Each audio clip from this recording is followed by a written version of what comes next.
किसी भी इंसान का दुबला पतला होना या मोटा होना उसके जो जीन्स हैं यानी कि उसके जो माता पिता हैं उनके शरीर के बनावट के ऊपर निर्धारित करता है।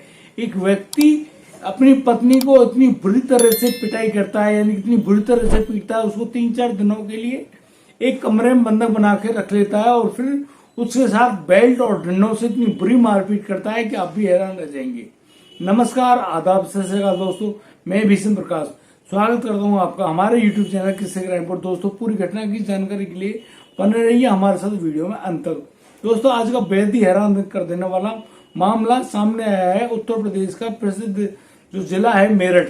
एक शादीशुदा नवविवाहिता अपनी मां को लेकर एसएसपी साहब के कार्यालय में पहुंचती है और वहां पर एक लिखित शिकायत पत्र को देती है और उस शिकायत पत्र में लिखा होता है कि उसके पति ने उसके साथ इतनी बुरी मारपीट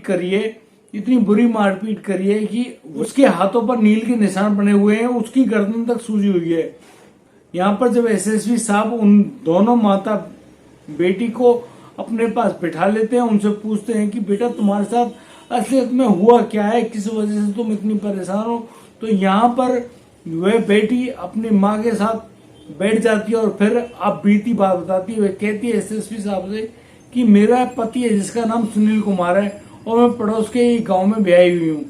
जैसे ही मैं ब्याह कर अपने ससुराल में गई, ससुराल में मेरे पति मुझ पर प्यार लौटा पाते उससे पहले ही वे मुझ पर भड़क उठे और उनके भड़कने की बात इतनी बुरी थी, वो लगातार मुझसे यही कहते कि तुम तो बिल्कुल मरी गिरी हो, यानी कि बेहद दुबली पतली और तुम मोटा होना चाहिए था और तुम यहाँ बिल्कुल भी मोटी तगड़ी नहीं हो।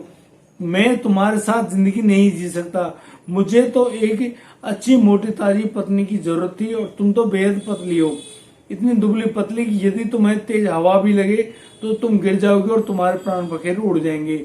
यहाँ पर वह जो लड़की है, महिला है, वह अपने बारे में बताती है कि वह तो बचपन से ही ऐसी है, उसने ऐसी कोई दवाई या कोई भी चीज खाई ना पी जिसकी वजह से उसके शरीर का जो विकास है वह ठीक ढंग से हो पाता है या फिर वह बहुत ज्यादा मोटी हो जाती।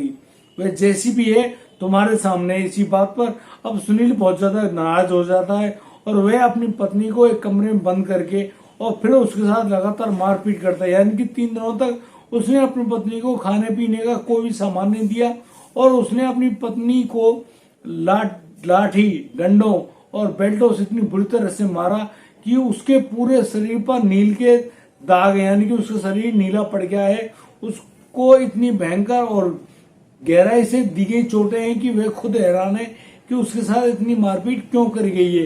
यदि वह दुबली पतली है तो क्या उसके साथ यही सब होना था।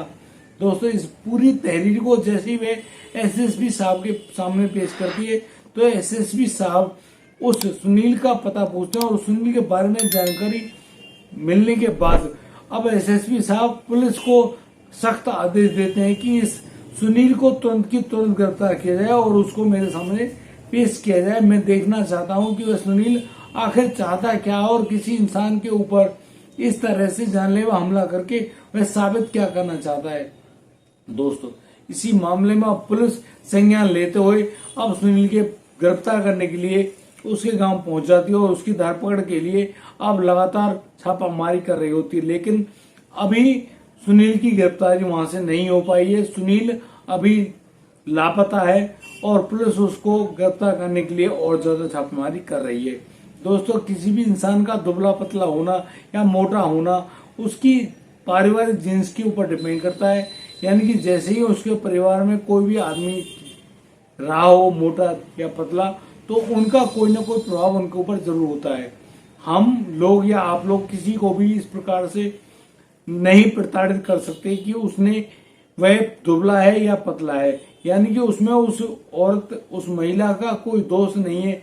यदि वह पतली है तो क्या हो गया, क्या वह लड़की आप लोगों को शारीरिक सुख नहीं दे पाएगी, क्या वह आपके लिए बच्चे पैदा नहीं कर पाएगी, क्या उसके शरीर में कोई और ज्यादा कमी है, आप लोग क्या समझते हैं। लेकिन हम लोग आपसे कहते हैं कि बुरे काम का बुरा नतीजा होता है। यदि आप किसी के साथ भी बुरा कर्म करते हैं तो उसकी सजा अवश्य आपको भुगतनी पड़ेगी। और दोस्तों, हमारा ऐसा कोई उद्देश्य नहीं है कि हम किसी को परेशान करें किसी को दिल के ठेस पहुंचाएं। हमारा सिर्फ और सिर्फ एक ही उद्देश्य है कि आपके सामने समाज में फैली कुरीतियों को लाया जाए और फिर उनको ठीक करने की हिदायत दी जाए। दोस्तों, यदि आपको हमारी वीडियो और दी गई जानकारी अच्छी लगी हो तो आप हमें लाइक करें, कमेंट करें, शेयर करें और हाँ, सब्सक्राइब करना बिल्कुल ना भूलें। दोस्तों, मिलता हूँ कल, लाता हूँ नया सेंसिटिव मामला। तब तक के लिए आप बढ़िया रहें, बेहतर रहें, अपने परिवार का बखूबी ख्याल रखते रहें। जय हिंद, जय भारत।